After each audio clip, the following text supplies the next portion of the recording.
Theater Review, The Estate Sale. Portrait of the Artist as a Dead Man by Eric Fitzgerald. From the Catamounts, The Estate Sale is an intriguing peek into one man's life through the things he left behind. The Estate Sale, presented by the Catamounts in collaboration with Brad Ramsey, offers an exceptional experience for theatergoers interested in immersive theatrical performances. Written and directed by Josh Hartwell, it is currently being staged at the People's Building of Aurora on East Colfax and is exactly what the name implies, an estate sale of the property belonging to the deceased Gregory Loomis, a painter and visual artist. As with any estate sale, everything is available for purchase at the conclusion of the run, including his artwork. A small group of around 10 people is greeted at precisely the appointed hour by the sales agent. At the performance I attended, the sales agent was a robust woman with glowing silver and white hair. There was no further introduction or indication of who she might be, other than the agent for the Loomis sale. It is my understanding that there will be a different agent at each performance. From the outset, the agent made it perfectly clear that she knew very little about Gregory Loomis or the treasures to be found beyond the entrance to the space.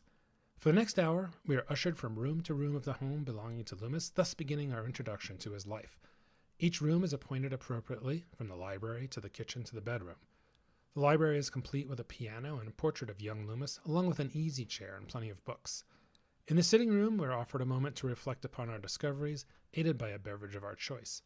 We then moved into the gallery of Loomis's artwork, and finally we hit the kitchen and bedroom. One stop worth mentioning is Loomis's workshop and creative den. His artwork was both fascinating and at times slightly shocking. Along with abstract paintings, Loomis created dioramas using discarded sardine cans as the frame. He also found multiple uses for discarded baby doll heads and had hundreds of them tucked away for future use. Loomis seemed particularly fond of bejeweling objects for a pop of color and increased visualization. Again, there are lots of clues into the life of Loomis found beneath the surface of the workshop, including a canceled check for supplies from Georgia O'Keeffe, the artist. But it's important to realize that much of the information to be gleaned about Loomis is beneath the surface.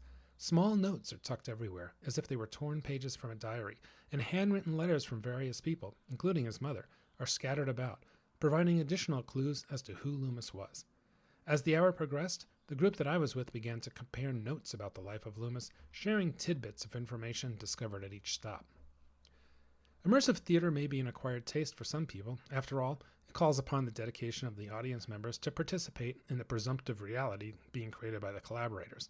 For true success, audience members must be willing to roll up their sleeves and dig deep into what is being presented.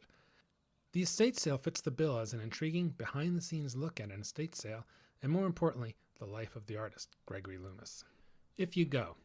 The Estate Sale, written by Josh Hartwell, through June 24th at the People's Building of Aurora, presented by the Catamounts with Brad Ramsey. Runtime is approximately 1 hour with no intermission.